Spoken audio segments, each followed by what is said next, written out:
खाद्यका लागि कृषि अभियानले प्रधानमन्त्री केपी शर्मा ओली, कृषि तथा पशुपन्छी विकास मन्त्री घनश्याम भुषाल समक्ष तत्कालको खाना र भविष्यको कृषि सपार्नको लागि ध्यानाकर्षण यसरी गराएको छ। यस विषयमा हामीले मिति 2077 साल वैशाख 5 गते यहाँको ध्यानाकर्षणको लागि अनुरोध गरेको बेहोरा अवगत नै छ।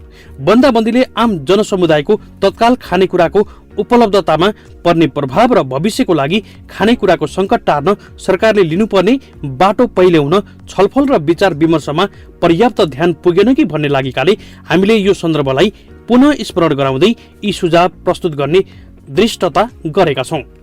कोभिड-19 को विश्वव्यापी विस्तार र यसले सबै तहका मानव समुदायमा सिर्जना गरेको महामारीको भए तत्काल खानेकुरा र अन्य दैनिकीमा देखिएका समस्याहरू निकै त्रासदीपूर्ण रहेका छन्। हामीले अहिले सम्भावित मानव सङ्कटको सङ्घारमा छौँ। यस्ता विपत्तिको सबैभन्दा महत्त्वपूर्ण सुरक्षा कवच भनेको खानेकुरा नै हो। अहिले हामीसँग खाद्य सामग्रीको पर्याप्त मौजात छैन र विवरण र पहुँचमा पनि समस्या छ। आयातित खाद्यान्नको समेत अभाव बढ्न थालेसँगै महँगी फात्तै बढेको छ। मौसमी र छोटो उत्पादन चक्र भएका खाद्य वस्तुमा स्थानीय बजार र वितरण प्रणाली प्रभावकारी नहुँदा तत्काल विदेशमा श्रम गर्न गएको ठूलो समूहले विदेशमा काम र दाम मात्र गुमाएको छैन, देशमा श्रमको आपूर्तिसँगै मामको माग पनि बढाउनेछ।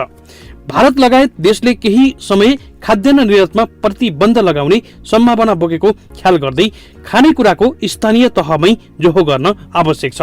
मौजातको विवरण प्रभावकारी बनाउन र निकट भविष्यका लागि खाद्यान्नको उपलब्धता कायम गर्न संक्रमणकालीन र दीर्घकालीन रणनीतिहरू आवश्यक भएका छन्। यस बारेमा यहाँ र यहाँका सहयोगी अनभिज्ञ हुनुहुन्छ। संविधानको व्यवस्था अनुसार आगामी जेठ 15 गते आगामी आर्थिक वर्षका नीति, कार्यक्रम र बजेट ल्याउनु पर्ने हुन्छ। सम्बन्धित सरकारी निकायका कर्मचारी र यसका जिम्मेवार अधिकारीहरू सदाझै यसको तयारीमा जुटेका पनि छन्। समय छँदै आवश्यक बहस र विश्लेषण गरी आगामी वर्षका लागि उपयुक्त नीति, कार्यक्रम र त्यस अनुसार खर्चको व्यवस्था गर्न आवश्यक भएको छ। यस सन्दर्भमा किसानका प्रतिनिधि र यसमा सरोकार राख्ने नागरिकका दृष्टिले कृषिका क्षेत्रमा सरकारले तत्काल चाल्नु पर्ने कदम समेत बुझाएका छौँ। आगामी वर्षको कृषि नीति, कार्यक्रम तथा बजेटले लिनुपर्ने मूल दिशा, यी सुझावहरू कोभिड-19 को नयाँ सन्दर्भ र सरकारले प्रस्तुत गर्ने वार्षिक कार्यक्रममा स्थानीय तहमा खाद्य उत्पादन, आम जनसमुदायसम्म खानाको पहुँच र यसका लागि गरिनुपर्ने तद अनुरूपका नीतिगत प्रावधानहरूको व्यवस्था गर्न केन्द्रित हुनुपर्ने देखिन्छ। खाद्य उत्पादनका लागि तत्कालिक प्रस्ताव, किसान परिवारलाई तत्कालै उपलब्ध हुने गरी नगद प्रवाह गर्ने व्यवस्था मिलाउने। यस्तो नगद उपलब्ध गराउँदा कमसे कम नेपालले ठूलो परिमाणमा बिना रोकटोक कृषि उपज आयात गर्ने मुलुक भारतले प्रति किसान परिवार उपलब्ध गराएको नगद अनुदान बराबरी वा सोभन्दा बढी रकम उपलब्ध गराउन आवश्यक छ। तर यस्तो रकम अरू रोजगार नभएका र आफैले श्रम गर्ने किसानलाई मात्र दिने व्यवस्था मिलाउने। यो खाद्य संकट सम्बोधन गर्दै कृषि क्षेत्रबाट रोजगारी र आमदानी बढाउने असल अभ्यासको सुरुवात गर्ने। तत्काल सरकारले अरू वस्तुगत सहयोगको चाँजो बाँझो गर्न नभ्याउने भएकाले पनि यसो गर्नु महत्त्वपूर्ण हुन्छ। किसानले आफ्ना सुविधा अनुसार आवश्यक इन्तजाम गर्न सक्छन्।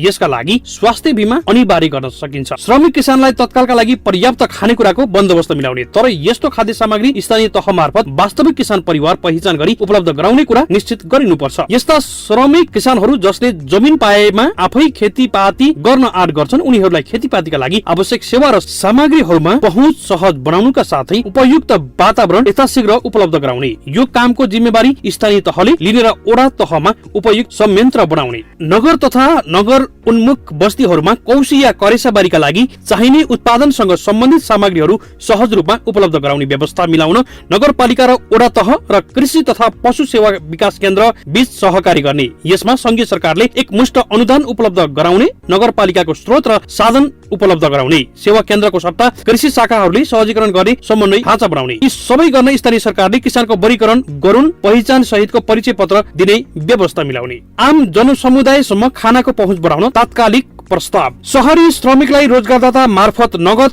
साझेदारी गर्ने, अनौपचारिक क्षेत्रका श्रमिक र ठाउँ ठाउँमा स्थानीय सरकारको सुपरिवेक्षणमा स्वयंसेवी संस्था मार्फत भण्डाराहरू सञ्चालन गर्ने बन्दोबस्त बन्दोबस्त मिलाउने। यस्ता काममा सरकारी संयन्त्र प्रभावकारी हुन सक्दैन। फलफूल र तरकारीको नर्सरी समेतका लागि बिउ, मल, औजारमा अनुदान दिने। यस्तो अनुदान दिँदा किसानका प्रतिनिधि संलग्न कृषि तथा पशु विकास सेवा केन्द्र मार्फत उपलब्ध गराउने व्यवस्था गर्ने। नीतिगत प्रस्तावहरू। तात्कालिक सबै स्थानीय सरकारले आफ्नो खानेकुरा र खेतीपातीको अवस्था चित्रण हुने अभिलेख जारी गर्न सहजीकरण गर्ने, साथै प्रदेशलाई समेत यसो गर्न उपयुक्त हुने कुरा सुझाउने। रसायन र विषादीका बलमा बढी उत्पादन गर्ने होडमा माटो, प्रकृति र मानिस सबैको स्वास्थ्य समेत ख्याल गर्दै दिगो खेतीपाती प्रणाली अपनाउने। यस्तो गर्दा भविष्यका लागि खानेकुराको उत्पादन घट्न नदिन र किसानको लागत समेत बढ्न दिनु हुँदैन। सँगै अहिलेको खाद्य प्रणाली माटोमा भएको जैविक तत्व र पोषणको ह्रास र रसायनको दुष्परिणाम समेत घटाउँदै लैजान परिवारका तहमा वस्तुभाउ उत्पादनका लागि पशुपालन र प्राकृतिक स्रोतमा आधारित जैविक कृषि पद्धतिलाई प्रवर्धन गर्ने। यसले साना र सीमान्तकृत परिवारको तात्कालिक नगदको आवश्यकता समेत हेगेको कुरा पनि बिर्सिनु हुँदैन। खेतीयोग्य तर प्रयोगमा नआएका निजी तथा सार्वजनिक जमिनहरूलाई उत्पादन गर्न प्रोत्साहन गर्ने नीति अवलम्बन गर्ने। विदेशबाट फर्केका र शहरबाट गाउँ पुगेका युवा र वर्षौंदेखि यसबाट वञ्चित समुदायलाई यस्तो जमिन उपलब्ध गराउने।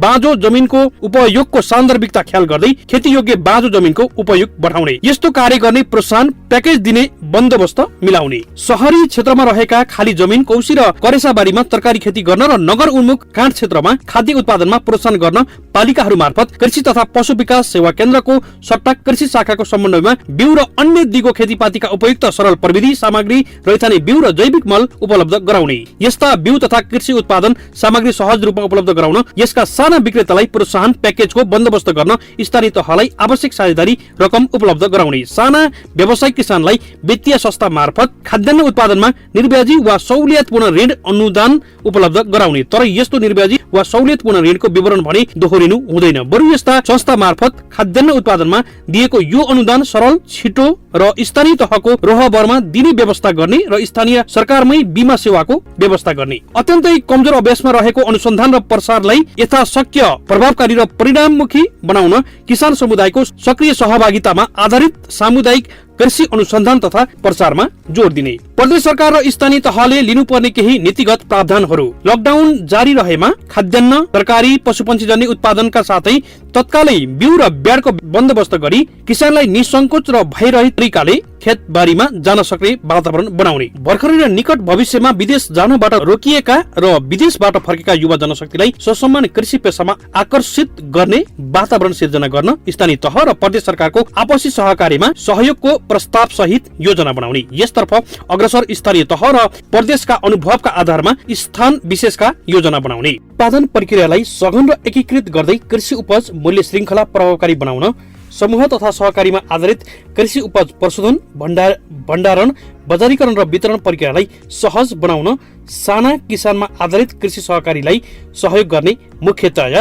मुख्यतः तत्कालैका कृषि उपज र खानेकुरा भण्डारण, प्रशोधन र बजारीकरणका लागि भाडा तथा अन्य व्यवस्थापन अनुदान दिने नीति लिँदै दीर्घकालीन रूपमा यिनलाई प्रोत्साहित गर्ने नीति लिने। स्थानीय तहहरूमा जाने कृषि बजेटको अनुदान वितरण खाद्य उत्पादनको आधारमा यी स्थानीय तहलाई उत्पादनका आधारमा वर्गीकरण गरी उपलब्ध गराउने तथा सोही अनुरूप गर्न प्रदेश सरकारलाई नीतिगत निर्देशन दिने। कार्यक्रमहरूको प्रभावकारी अनुगमनका लागि सेवा केन्द्रको सट्टा कृषि शाखा तथा कृषि शाखादेखि मन्त्रालयसम्मका हरेक तहमा किसान संघ संगठनहरू, नागरिक समाजका प्रतिनिधिहरू र सञ्चारकर्मी सम्मिलित समूह बनाई सोको सार्वजनिक सुनवाई गर्ने र त्रैमासिक रूपमा प्रदेश सरकार मार्फत सोको प्रतिवेदन संघमा पठाउने व्यवस्था मिलाउने। बजेटका लागि पनि तत्काल यस्तो समूहसँग परामर्श गर्ने। दीर्घकालीन नीतिगत प्रस्तावहरू। हाल मन्त्रालयले प्राङ्गारिक कृषि प्रबन्धन र सहसचिव संयोजनमा बनाएको प्राङ्गारिक कृषि पर्यटन इकाई सचिवालय रहने गरी आत्मनिर्भर र दिगो खेतीपातीका लागि एउटा विशिष्ट निकाय प्राङ्गारिक परिषदको निर्माण गर्ने। खाना र खेतीपातीको यस्तो भयावह अवस्था हुनुको मूल कारण प्रकृति सम्बद्ध जीवनमा पद्धतिमा आएको ह्रास पनि हो। यसलाई पनि यस्तो निकायले सम्बोधन गर्नुपर्छ। मध्यकालीन र दीर्घकालीन कृषि प्रबन्धनको रणनीति योजना र कार्यक्रम बनाउन यस वर्षको सुरुदेखि नै कृषि मन्त्रालय मातहतका कृषि प्रबन्धन सम्बन्धित प्रसार, अनुसन्धान र शैक्षिक संरचना, कृषि सामग्री संस्था र दीर्घकालीन कृषि प्रबन्धन रणनीतिहरू पुनरावलोकन गर्ने। यी सँगै आयात प्रतिस्थापन, व्यापार प्रबन्धन र बाह्य स्रोत व्यवस्थापन र अन्य मन्त्रालय, वित्तीय र सहयोगी संस्थाहरूको सहकारी र समन्वयको ढाँचा बनाउने र यसको निरन्तर परिमार्जन गर्दै जाने सोच बनाउने, नीतिगत पहल गर्ने। माथि उल्लेखित सुझावहरूलाई आत्मसात गरी खाना र खेतीपातीका सबै सरकारवालाहरूको, खास गरी साना तथा श्रमिक किसानको आँट र उत्साह जगाउन यहाँका सम्बोधनहरूमा नछुटाई सरकारको तर्फबाट भरोसा दिलाउन आग्रह गर्दछौं। यहाँहरूले आम निर्वाचनका बेला नेपालको वाम गठबन्धनको तर्फबाट प्रस्तुत गरेको घोषणा पत्रमा 10 वर्षमा मुलुक अर्गानिक प्राङ्गारिक बनाउने तथा यस लगत्तैको सम्माननीय राष्ट्रपतिज्यूको सम्बोधनमा समेत यो कुरा उल्लेख भएको कुरा स्मरण गराउन चाहन्छौं। यसको प्रगतिका बारेमा धेरै सरकारवालाहरूले प्रश्न गर्न थालेका छन्। आफ्नो वाचा पूरा गर्न सरकारले भरपूर कोसिस गर्नेछ भन्ने आशा हाम्रो अपेक्षा र सदा सहायता छ। अन्त्यमा यसतर्फ सबैमै सरकारलाई सचेत हुन र उपयुक्त पहल गर्न जोरदार रूपमा यो सवाल उठाएर सरकार र आम जनसमुदाय र सरकारलाई झकझकाइ राख्न पनि सम्बद्ध सबै सरकारवालाहरूलाई समेत यसै पत्र मार्फत हार्दिक अनुरोध गर्दछौं। यस दिशामा अभियान सधैँ सरकारसँग सहकारी गर्न तयार रहेको बेहोरा अनुरोध गर्दै उल्लेखित सुझावहरू कार्यान्वयन हुनेमा विश्वास व्यक्त गर्दछौं। संयोजक उद्धव अधिकारी, खाद्यका लागि कृषि अभियान।